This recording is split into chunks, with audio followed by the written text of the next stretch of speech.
You're like an expert at changing the story so that it serves you, like changing your perspective on what happens, what's happening so that it serves you. Can you recall that when you had to shift your story to make sense of it? The very first defense, what we teach here is that her feelings are hers. So, and what do you actually know? You don't actually know what it means that she's pissed off. I mean, we automatically think it's about me. I've been a bad boy and mommy's punishing me or something along that lines, you know? So the first line of defense is basically to, oh, she's yelling. What do I know? I know that I'm getting nervous. Interesting. Okay, well, I'll put that aside for a second because I don't actually know what's going on. Because what happens is she comes in, she's yelling and screaming, and we immediately call that a bad thing, right? And so we react defensively. Our instincts are immediately going to tell us to defend ourselves, to start yelling back, to cut her off at the pass, to do whatever it takes to get her to shut up, right?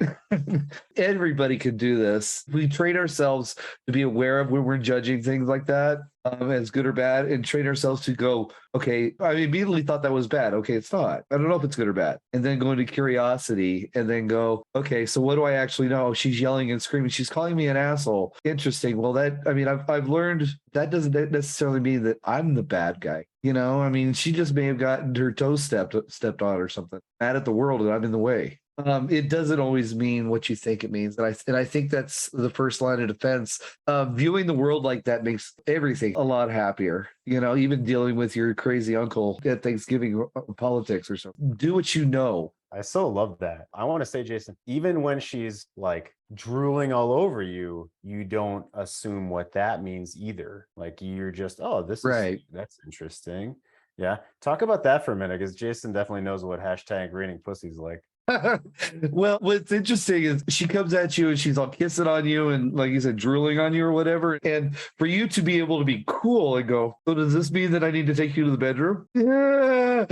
Her pussy just starts gushing in that moment because, you know, you are a man. She has trained herself to believe that all it takes is just a little stimulation and you're ready to have sex. For you to be able to sit there coolly and go, okay, well, I'll take you to the bedroom. It looks like you're interested. Am I reading that right? And she's all gushing and, you know, pulling your clothes off as you're walking into the bedroom.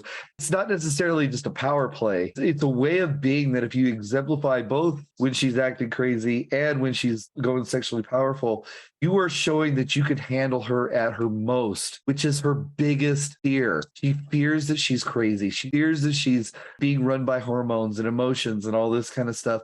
And for you to be able to be the solid rock in that relationship, it turns her on and builds trust. You know, the pendulum swings so much at first until you find your own center and you're as best you can in your humanness that you're within that center range, whether it's like horrible, you know, you're at your father's funeral kind of situation, or she's on her knees and like begging you for sex kind of thing. If you're not swayed by that, then you're never going to be pulled on your face or knocked onto your back. And that's very Right. attractive to all women. Every woman's had the experience of them acting like that and dragging a guy into the bedroom and he pulls his pants off. And as soon as his dick hits her pussy, he's coming. She's got that in her head. I've talked to hundreds of women and they all call the emotionally stoic men hot. Like the guys that you know have emotions but don't react to them, right? Not the guys who are like pushing everything down. That grosses them out. But the idea of he has emotions, he's feeling emotions, he's feeling horny for me, yet he can still breathe and be present in the moment. That is sexy as shit because he knows he's going to have a great time in the sack. It is really true. And women have said this to me over and over and over again. The man that can handle his emotions. Yeah,